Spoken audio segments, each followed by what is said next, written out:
नमस्कार दोस्तों, मेरा नाम है Vipin Kumar Sharma and you are watching me on this prestigious channel of Unacademy, that is NEET UG in 10. So here in this particular video we are going to carry forward our discussion on prophase 1 of meiosis 1. हम लोग already leptotene के बारे में पढ़ चुके हैं, हम लोग ऑलरेडी जाइगोटीन के बारे में पढ़ चुके हैं. आज हम लोग किसके बारे में पढ़ने वाले हैं? आज हम third phase of the prophase 1 of meiosis 1 यानी आपका पकाइटीन के बारे में पढ़ने वाले हैं. So in the last lecture we noted down a thing कि आपके लेप्टोटीन और जाइगोटीन नाम के जो फेज होते हैं ये कंपैरेटिवली शॉर्ट लिव्ड होते हैं, लेकिन जो पैकाइटीन है it is quite long as compare to the leptotene and zygotene. तो देखते हैं कि इस कॉम्प्लेक्स फेज में आखिर ऐसा क्या है जो कि इसको बहुत यूनिक बनाता है, राइट?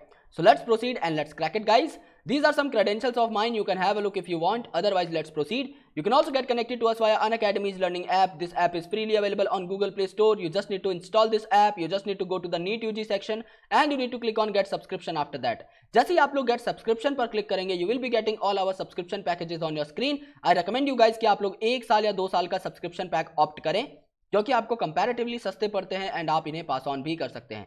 समझ लीजिए फॉर एग्जांपल आपने 1 महीने का सब्सक्रिप्शन पैक लिया, विपिन नाम का कोड अप्लाई किया, 10% आपको डिस्काउंट मिला, तो भी आपको 5,400 रुपए पर मंथ पे करने पड़ेंगे. लेकिन इसी के कॉन्ट्रास्ट में अगर आप 2 साल का एक पैक लेते हैं, सेम विपिन नाम का कोड अप्लाई करते हैं, सेम 10% आपको डिस्काउंट मिलता है, तो आपको सिर्फ 1300 रुपीज पर मंथ पे करने पड़ेंगे. यानी आपकी मंथली इफेक्टिव कॉस्ट 5 गुना तक कम हो जाती है अगर आप एक बड़ा पैक लेते हैं और विपिन नाम के कोड को यूज करते हैं. इसके साथ आपको एडिशनल पर्क्स भी मिल जाते हैं if you are going to use code Vipin, if you are going to take the subscription package of 1 and 2 years. और अगर आप अपना स्क्रीनशॉट मेरे सोशल मीडिया हैंडल्स पर शेयर कर देते हैं, जो कि मैं आपको लास्ट स्लाइड में दिखा दूंगा, तो आपको इंस्टेंटली मेरे 1 साल के मेंटोरशिप में डायरेक्ट एंट्री मिल जाएगी. आपको मेरे सारे पीडीएफ नोट्स मिल जाएंगे in handwritten and in typed format.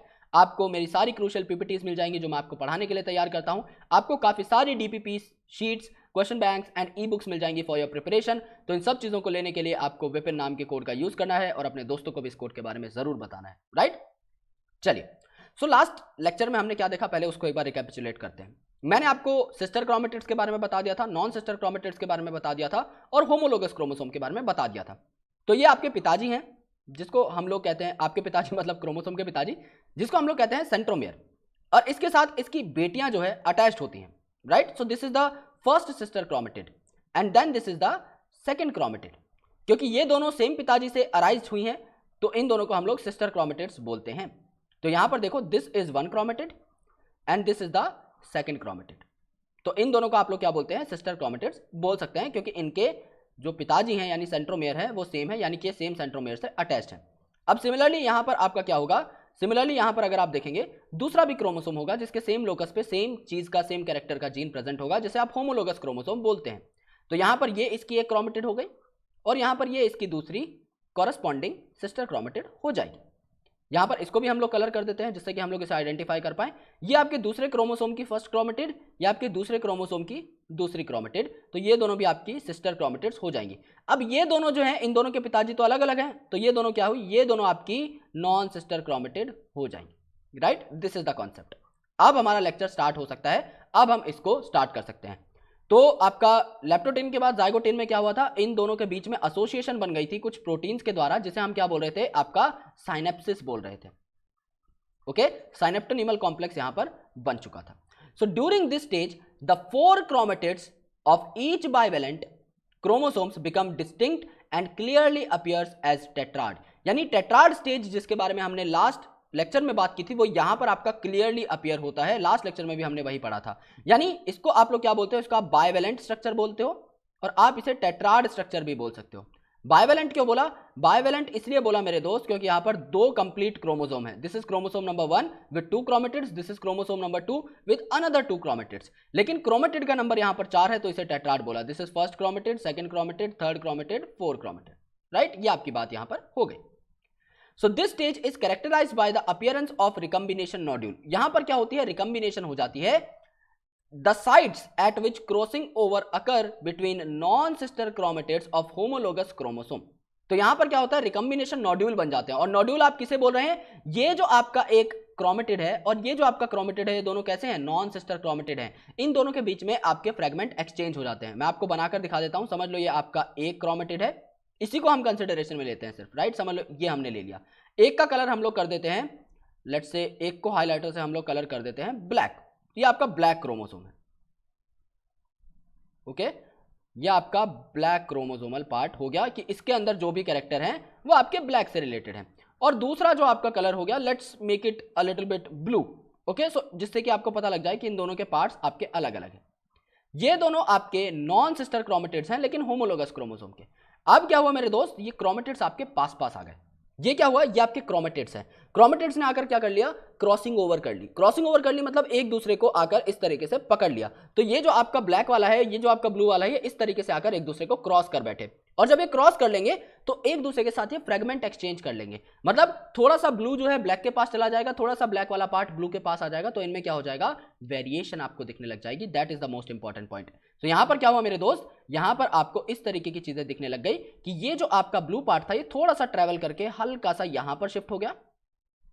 Okay, सो आपको अलग से ब्लू पार्ट यहां पर दिखने लग जाएगा ब्लैक में कि हाँ, जो दूसरा क्रोमेटिड था, जो नॉन सिस्टर क्रोमेटिड थे, उसके कुछ कैरेक्टर्स इसमें आ गए। और रिवर्स केस भी यहां पर हुआ कि आपका ब्लैक का जो थोड़ा सा पार्ट था वो कट के यहां पर चला गया। यानी कि यहां पर क्या हुआ है, एक्सचेंज ऑफ फ्रेगमेंट हो गया। और थोड़ी देर के लिए ये क्या करते हैं, एक साथ ही प्रेजेंट होते हैं। ये तो सेपरेशन के बाद की बात है, लेकिन जब इनके बीच में क्रॉसिंग ओवर हुआ है थोड़ी देर तक ऐसे ही रहते हैं, फ्रेगमेंट एक्सचेंज होने के बाद भी। So crossing over is exchange of genetic material between two homologous chromosome।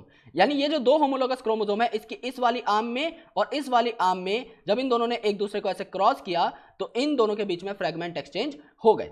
Crossing over is also an enzyme mediated process and the enzyme involved is called as recombinase। recombinase में कौन कौन से enzyme होते हैं, recombinase एंजाइम कॉम्प्लेक्स में आपका endonuclease होता है। एंडोन्यूक्लियस मतलब किसी चीज को काटने वाला।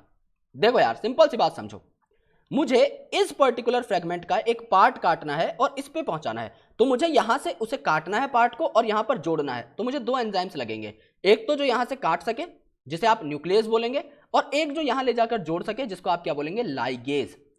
सो endonuclease is called as molecular scissor, ये काटने का काम करता है।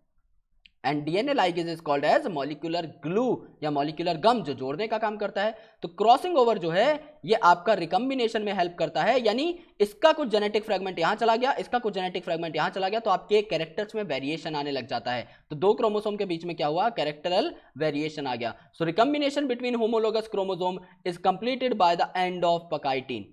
पकाइटिन के एंड में क्या होता है, आपका रिकम्बिनेशन कंप्लीट हो जाता है। और ये जो क्रोमोसोम आपके एक दूसरे से लिंक हो गए थे, ये थोड़ी देर के लिए लिंक्ड ही रहते हैं, ये अभी सेपरेट नहीं हुए हैं। ये इस तरीके से प्रेजेंट है। ये डायग्राम जो मैंने आपको दिखाया है एक्सचेंज और सेपरेशन के बाद का है, लेकिन अभी तक क्रोमोसोम आपके पकाइटिन में ऐसे ही प्रेजेंट है। ये आगे जाकर क्या होंगे, डिसॉल्व होंगे। So this was recombination and this was the crossing over and I hope you got it very well। So अगर आपको वीडियो और डायग्राम्स पसंद आए तो आप वीडियो को लाइक कर सकते हैं, चैनल को सब्सक्राइब कर सकते हैं, बेल आइकन को प्रेस कर सकते हैं so that you never miss an update from NEET UG in 10। और अगर आप अनअकैडमी का सब्सक्रिप्शन लेकर मुझसे लाइव पढ़ना चाहते हैं मेरे बैच में, तो आप विपिन नाम के कोड का यूज जरूर कीजिए और अपने दोस्तों को भी इस कोड के बारे में जरूर बताइए।